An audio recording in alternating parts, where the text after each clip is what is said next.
Bonjour et heureux de vous retrouver pour cette émission. Cette semaine, je vous propose de rejoindre la Dordogne et les Périgourdins avec Monseigneur Michel Moïse. Bonjour. Bonjour Étienne. Vous êtes évêque de Périgueux et Sarlat, dans un territoire marqué, on va le voir, par le tourisme, ou plutôt on va le redécouvrir à nouveau, avec ses châteaux, ses sites remarquables, sa gastronomie. Mais on va en parler d'ailleurs dans notre émission parce qu'il y a un restaurant qui a ouvert au sein même de la maison diocésaine, le Saint-Jacques. On va le voir en image dans un instant. Comment vous présenteriez-vous l'église dans le Périgord? En quelques mots, finalement, Monseigneur. En quelques mots, l'église en Périgord, elle est présente, elle est humble, elle est discrète et elle essaie de se faire proche des gens. S'il fallait donner une devise au diocèse, je dirais être proche pour témoigner de l'Évangile. Il y a une devise d'ailleurs dans le diocèse qui existe? Non, il n'y en a pas. Je viens d'en trouver une maintenant, voilà. Mais c'est pour vous dire, pour répondre à votre question, nous essayons de nous faire proches. Et tous les projets matériels, mais aussi pastoraux, vont dans ce sens-là. Et on va le découvrir au fil de cette émission. Mais du fait de la proximité avec la journée mondiale de prière pour les vocations, c'est le 29 avril, je souhaiterais que nous débutions par une initiative qui, je crois, a commencé il y a à peu près un an et qui est pratiquée déjà dans d'autres diocèses, la prière pour les vocations à domicile, ce qu'on appelle le monastère invisible. C'est comme une chaîne de prière et c'est le père Bruno de Berru qui évoque cette initiative. On regarde. Alors le monastère invisible, c'est un regroupement de gens qui, sur notre diocèse, ont accepté de consacrer du temps à la prière pour les vocations sacerdotales et religieuses et qui s'engagent à prier pour cette intention particulière une fois par semaine ou chaque jour, chez eux, sans se rendre sur un lieu commun, avec cette idée un peu d'un monastère spirituel. Nous sommes un diocèse plutôt rural, avec pas beaucoup de vocations d'une manière habituelle. Et là, on a vu en une seule année émerger 4 vocations. L'émergence, entre autres, de ces 4 vocations cette année nous ont rappelé, nous ont montré l'importance de cette prière pour les vocations. On sait que c'est une demande de Jésus, mais cette année, ça a été un moment d'être renouvelé dans ce désir de prier, de cette conviction que si Jésus demande qu'on prie pour les vocations, c'est peut-être la première des choses que l'on a à faire. Monseigneur Moïse, finalement, hasard ou coïncidence de ces vocations dans le diocèse et de la mise en route du monastère invisible? Vous comprenez bien que ce n'est pas le hasard, ce n'est pas la coïncidence. Je suis frappé, moi, depuis longtemps par cette phrase du Christ dans le chapitre 10 de Saint Luc. Au début, la moisson est abondante, les ouvriers peu nombreux. Priez donc le maître de la moisson d'envoyer des ouvriers à sa moisson. Priez donc. Est-ce qu'on prend assez au sérieux cette demande du Seigneur? Il ne nous demande pas autre chose pour que naissent les vocations, pour que des jeunes, des adultes se lèvent pour se donner totalement au Seigneur. Prier. Alors, je savais que dans quelques diocèses, notamment dans mon diocèse d'origine, il y avait le monastère invisible. J'ai souhaité que... à Albi, oui, j'ai souhaité qu'on le fasse dans le département. Et à ce jour, il y a 242 personnes qui sont inscrites. C'est beau. C'est beau, mais ça pourrait être plus. Oui. Moi, je suis un peu étonné quand même qu'il n'y en ait pas davantage. Vous savez, les gens, ils veulent des prêtres, ils nous demandent des prêtres. Ils viennent frapper à la porte de l'évêque. La semaine dernière, j'avais un maire encore qui me disait « Ah, monseigneur, donnez-nous un prêtre. » Eh bien, je lui ai dit « Qu'est-ce que vous faites pour ça, vous ?»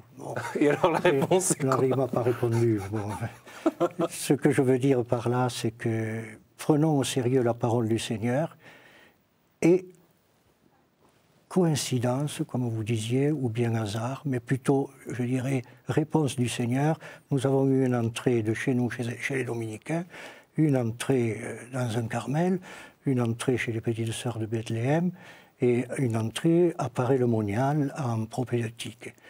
Et dans le livret que tous les 3 mois, l'équipe qui coordonne le monastère invisible envoie à tous les priants, j'ai pu voir, le dernier qui est arrivé il y a 3 ou 4 jours, qu'il fallait prier pour X, Y, Z, ils étaient 8 qui avaient confié au monastère leur intention de prière et leur intention de peut-être devenir prêtre ou religieux. Leur discernement, leur discernement, voilà. J'ai lu ça il y a 3 ou 4 jours. Donc je me Qu'est-ce que ça change au fond que des personnes chez elles prient, on voyait tout à l'heure, parfois des gens d'un certain âge. Qu'est-ce que ça change pour les jeunes? Parce qu'il n'y a pas d'effet mécanique, si je puis dire. Bien sûr que non, mais de toute façon, la prière change le cœur de chacun. Si nous prions, nous sommes branchés sur le Seigneur. Comme le disait Charles de Foucault, nous sommes agrippés au Seigneur. Et les jeunes, si vous voulez, ils ont besoin d'avoir des témoins, de trouver des gens qui témoignent de l'amour de Dieu, puisque la vocation, c'est le thème de la journée mondiale de prière, c'est les vocations, un don de l'amour de Dieu.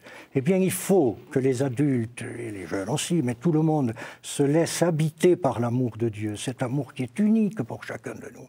Se laisser habiter pour en témoigner, pour montrer que, eh bien, suivre le Christ, vivre avec lui, être présent à la présence en nous, à sa présence en nous, eh bien, ça peut être source de bonheur. Et les jeunes, ils ont besoin de voir des prêtres heureux, ils ont besoin de voir des chrétiens heureux, et ça, je crois que c'est dans la prière qu'on puisera cette force. En même temps, Monseigneur, peut-être dans la plupart des médias ou dans ce qu'on entend à la sortie de la messe, on parle plutôt de la crise des vocations, on parle plutôt de la difficulté et du manque de prêtres, et vous nous dites il faut prier et ça vient. Alors pourquoi on ne le fait pas, ou pourquoi on le fait, ou est-ce qu'on le fait mal, ou qu'est-ce qui... Moi je me dis on se lamente trop, quoi. On se lamente trop sur les vocations. Je suis persuadé que Dieu appelle autant qu'avant. Je suis persuadé que les jeunes sont aussi, comment dire, disponibles qu'avant. Mais il y a une réponse qui ne se fait pas. Pourquoi ça? Peut-être, je me dis, mais là je m'avance doucement, peut-être que le Seigneur veut nous éprouver pour nous dire que, eh bien, il faut trouver une nouvelle manière d'être prêtre aujourd'hui et demain. Voilà. Donc, je ne me lamente pas, je prends acte de la situation, j'invite à la prière et j'invite le service des vocations à être un facteur d'appel et à montrer que l'Église doit être appelante, quoi. Et finalement, une crise comme une purification. Voilà, un peu, oui. Je le vois comme ça. Et purifier de quoi? Par exemple, qu'est-ce qui nous encombrerait et qu'il faudrait évacuer? Ben ça, il faudrait y réfléchir plus longuement, mais il y a des manières autres, sûrement, de vivre comme prêtre aujourd'hui. Le curé d'antan, je crois que c'est fini. Je crois qu'il sera plus intéressant de vivre en communauté. D'ailleurs, on voit bien que les communautés nouvelles, les manuels ou d'autres, sont fécondes, parce qu'ils vivent en communauté. Nous, les prêtres diocésains, notre caractéristique, c'est d'être seuls. Mais est-ce que c'est bon pour demain? Voilà la question. En tout cas, il y a certains diocèses qui ont fait le choix de proposer aux prêtres de vivre en communauté. Et c'est le cas dans votre diocèse? Non, ou pas? Non, c'est Et les pas... prêtres, ils seraient favorables aujourd'hui? Je ne sais pas. Ouais. Je ne peux pas vous le dire chez moi. Non. Je ne peux pas le dire, non. Et vous pensez que ça pourrait être une bonne chose? En tout cas, un chantier, une réflexion à avoir? Je ne sais pas s'il faut lancer la réflexion actuellement chez moi dans le diocèse. Voilà. Mon successeur, dans 2 ans, le fera. Bon, alors voilà, la réponse est donnée. Vous avez entamé, Monseigneur, dans l'ordre du futur, alors ça touche quand même aux grands investissements futurs, vous avez entamé dans votre diocèse un grand chantier autour de la maison diocésaine, lieu de vie du diocèse, ouvert sur la ville avec l'installation d'un restaurant, le Saint-Jacques, comme nous le découvrons à travers un reportage d'Antoine van der Straten et de Sibylle Delettre. Une décoration sobre et épurée, une brigade aux ordres du chef et dans les assiettes, foie gras, magret et petits légumes. On se croirait dans un restaurant gastronomique et pourtant, le Saint-Jacques se trouve dans la maison diocésaine de Périgueux. 2 poêlées de Saint-Jacques. C'était un pari, en fait, c'était pas évident. Il peut y avoir des a priori. En fait, il s'avère que depuis 3 ans, pas du tout, bien au contraire, les gens viennent avec plaisir. Aux commandes, Jean-Marie à la gestion et sa femme France au fourneau.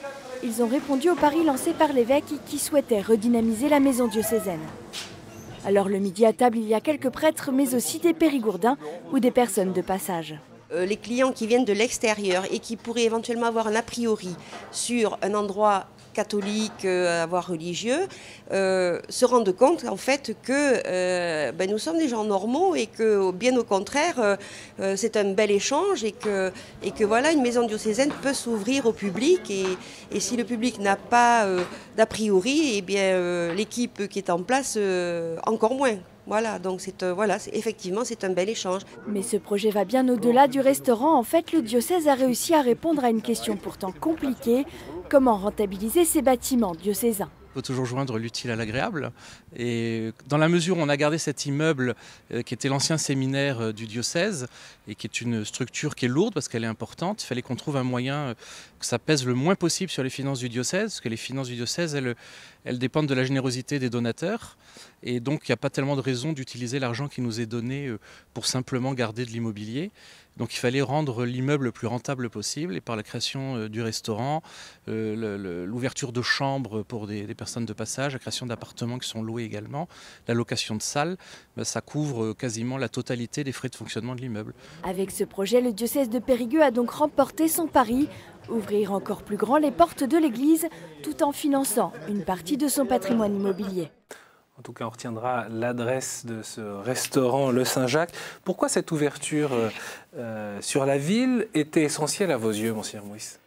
Parce que le site de l'évêché était un îlot en pleine ville. Il est magnifiquement bien situé, en centre-ville, et c'était réservé à la maison diocésaine et à la maison diocésaine et au service diocésain. Nous avons restructuré l'ensemble de l'immobilier du diocèse. Ça s'inscrit, ce restaurant, dans une restructuration très grande qui avait été pensée bien avant moi par mon prédécesseur et les économes qui travaillaient avec lui. Je n'ai eu qu'à continuer à poursuivre leur désir de mettre aux normes et de regrouper tous les immeubles que nous avions. Donc, on a commencé Comme par... ça, on a l'impression que vous êtes un grand propriétaire très riche de nombreux immeubles. Non, oui, mais on a eu l'opportunité de vendre une magnifique propriété qui était la propriété de l'évêque et la maison de l'évêque. J'ai consulté tous les prêtres avant la vente, j'ai eu 99% de votes favorables.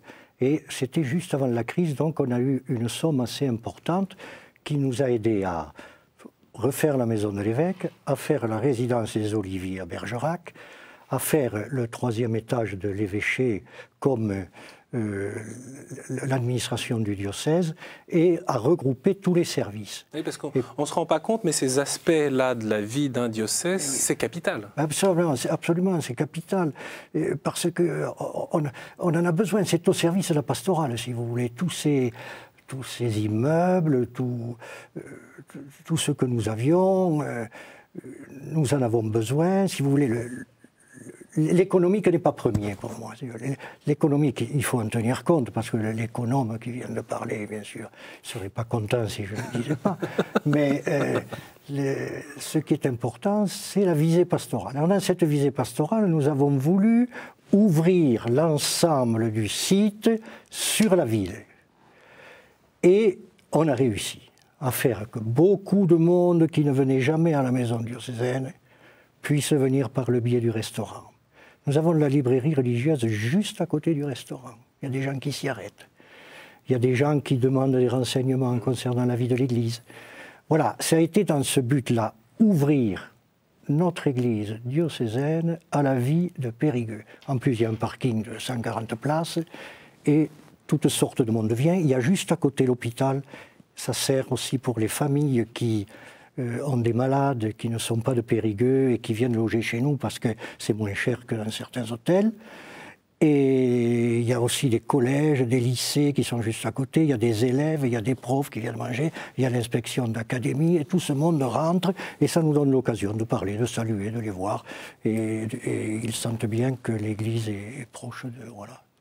Les catholiques sont des gens normaux, comme on l'entendait tout à l'heure. Bien sûr. C'est nécessaire de le rappeler chez vous, que les catholiques sont des gens normaux. Non, c'est pas nécessaire. Vous parliez tout à l'heure de cette résidence des Oliviers à Bergerac. C'est un très beau projet qui qui mélange à la fois des logements sociaux et des logements de prêtres âgés. Quelle est au fond l'idée? L'idée, c'est qu'il y a un sas entre la fin de l'activité, mettons 75 ans, et puis le moment de la dépendance. Quand un prêtre va bien et qu'il prend sa retraite, au lieu d'aller en maison de retraite, nous lui proposons la résidence des Oliviers. Et ça aussi, ça a été un succès. Il y a 16 appartements. Nous l'avons fait en lien avec le Conseil général, c'est très important, et en lien avec une maison de retraite. Nous sommes 3 partenaires. Et ce n'est pas rien, ça. Ce n'est pas rien de travailler avec le Conseil général chez nous. C'est vrai? Ah non, mais chez nous, oui. Vous l'avez dit. Oui, je l'ai dit. Non. Mais ils sont charmants. Un autre réaménagement, c'est le cinéma, l'ancien cinéma diocésain pour des salles, pour accueillir des salles. C'est pas seulement, encore une fois, le côté matériel, c'est des possibilités de se rassembler, absolument, de se rencontrer, de suivre des conférences. Nous n'avions pas de salle de plus de 100 personnes. Or, maintenant, lorsque nous nous rassemblons, nous sommes, en début d'année, chaque année, 300 ou 400. Donc on a décidé de faire une salle merveilleusement bien équipée qui s'appelle le Lux, L-U-X. C'est le nom de l'ancien cinéma qui était au même endroit. Lux, terme lumière. Lux, la lumière, voilà, la lumière dans ce quartier Saint-Georges. Et là aussi, ouverte à tous. On la prête à tout le monde. Des partis politiques, des syndicats. Oui. On la prête de façon de parler. Il y a quand même des tarifs, vous comprenez bien. Il y a quand même quelques tarifs. Ça permet justement à l'Église de pouvoir avoir ces salles. On équilibre le budget, quoi. On n'est pas là pour faire du fric.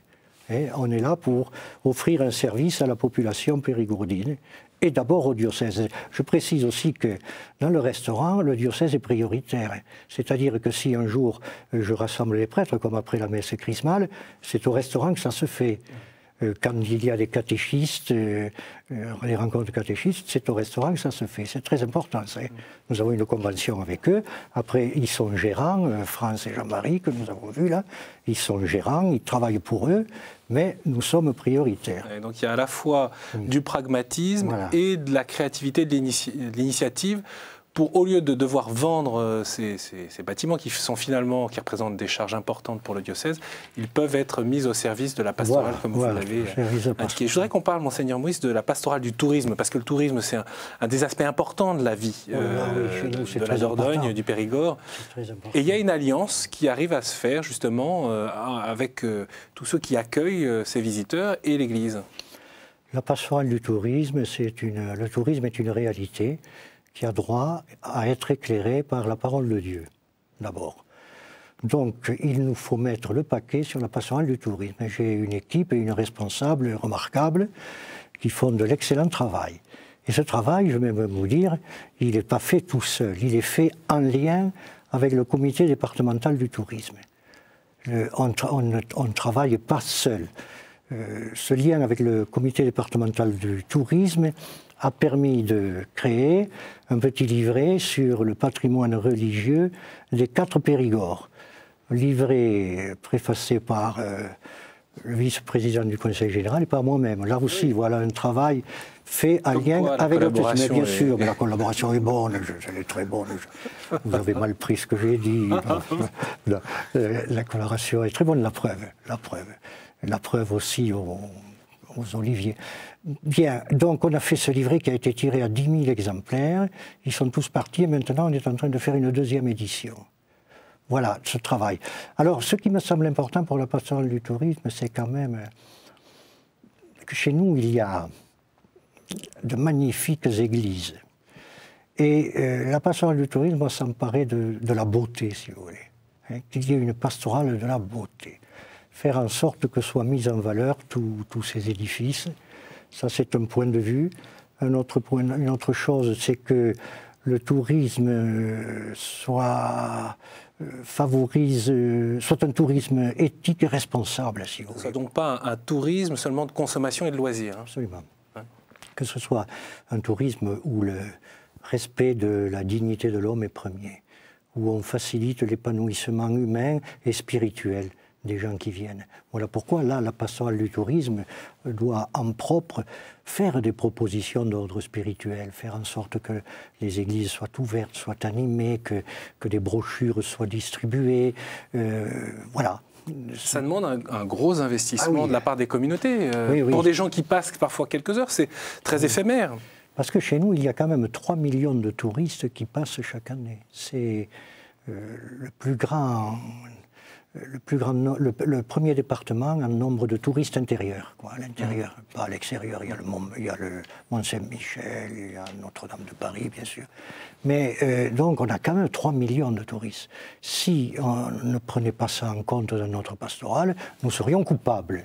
Et d'ailleurs, je signale qu'il y a des parcours qui sont organisés par la pastorale du tourisme, où on trouve les renseignements sur le site internet du diocèse, dont vous allez pouvoir voir à l'instant l'adresse. Le parcours, par exemple, d'église romane pour approfondir la connaissance du patrimoine religieux de Dordogne. Bien sûr, vous trouvez tout cela sur le site internet. De juillet à août, un parcours hebdomadaire. D'avril à juin et de septembre à octobre, un parcours par mois.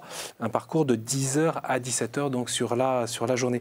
Monseigneur Mouys, au fond, je voudrais revenir sur, et en lien avec ce qu'on dit sur la pastorale du tourisme, vous avez écrit dans votre dernière lettre pastorale qu'il ne fallait pas, que la nouvelle évangélisation, ça ne signifiait pas de ramener de gré ou de force toutes les brebis qui étaient garées, mais de renouveler en nous l'esprit missionnaire, c'est ce que vous disiez. On le voit là, à travers la pastorale du tourisme. Absolument, il faut renouveler en nous l'esprit missionnaire, parce que nous ne sommes pas des conquérants, nous sommes des témoins de l'invisible, des témoins de la présence de Dieu en nous. Et nous avons à nous laisser habiter par cette présence de Dieu pour qu'aujourd'hui, dire quelque chose de l'amour de Dieu aux hommes. Et c'est cela la nouvelle évangélisation, ce n'est pas une recette, tout le monde le sait, tout le monde le dit.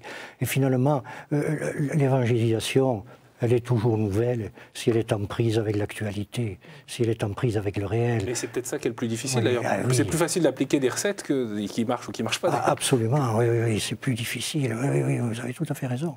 Quels sont les grands rendez-vous qui comptent pour vous dans le diocèse, et peut-être en lien avec ce grand cheminement que vous avez mis en route, avec les orientations diocésaines de 2009, célébrées, annoncées, partagées. Vous en êtes où et vers où vous allez? Nous sommes en train de mettre en œuvre les orientations de 2009, et ça se fait bien, je suis très content. Et après avoir donné ces orientations, j'ai donné 2 lettres pastorales pour les enraciner spirituellement. La première, c'était « Osons la sainteté ». Cette année, c'était « Osons l'évangile ». Et là, nous allons nous retrouver toujours avec des questionnaires pour que les gens puissent partager.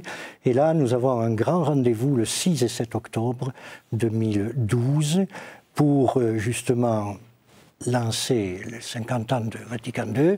Nous aurons Monseigneur Jean-Louis Bruguès de Rome qui viendra le samedi, et le dimanche une messe à la cathédrale, et peut-être dans les... c'est pas encore tout à fait décidé, dans les 5 ensembles pastoraux du diocèse. Voilà, 6 et 7 octobre, tout ça en lien avec Diaconia 2013, c'est très important. Et l'année de la foi. Il faut arriver à... C'est quoi l'articulation Eh bien, de tout ça ? On est en train de la chercher, l'articulation, si vous voulez. Eh bien, elle se fait par le service du frère. Voilà, le service du frère à travers le Concile Vatican II, à travers l'année de la foi. Et puis, qu'est-ce que c'est le 4e ? Diaconia, c'est ça, c'est le service du frère. Voilà, il y a ce grand rendez-vous, et j'invite les diocésains à y venir nombreux, mais ils viennent nombreux quand je les invite. Et puis il y a un autre rendez-vous qui est important pour nous, c'est chaque année, au début de l'année pastorale, nous avons la semaine de Notre-Dame de Capeloux, un pèlerinage diocésain. Alors le lundi c'est les prêtres, le mardi les malades, le mercredi c'est les jeunes, etc., etc. Et le dimanche, grand rassemblement, et cette année il sera présidé par monsieur le cardinal Torrent de Rome. Voilà. Qui est président du Conseil pontifical pour le dialogue interreligieux. Voilà. On sait d'ailleurs que les périgourdins sont attachés à la figure de l'évêque, ils le sollicitent d'ailleurs souvent, oui, vous êtes sur le terrain constamment. Oui, puis l'évêque il fait partie du paysage là-bas, et puis il est souvent sollicité. C'est dans mon tempérament de répondre positivement, et je suis très heureux en Périgord, très heureux. Merci beaucoup Monseigneur d'avoir accepté notre invitation. Bien sûr, on peut retrouver cette émission sur le site internet de KTO, mais aussi les nouvelles du diocèse, vous les trouvez sur le site internet du diocèse de Périgueux et Sarlat. Un grand merci pour votre fidélité, je vous dis à la semaine prochaine.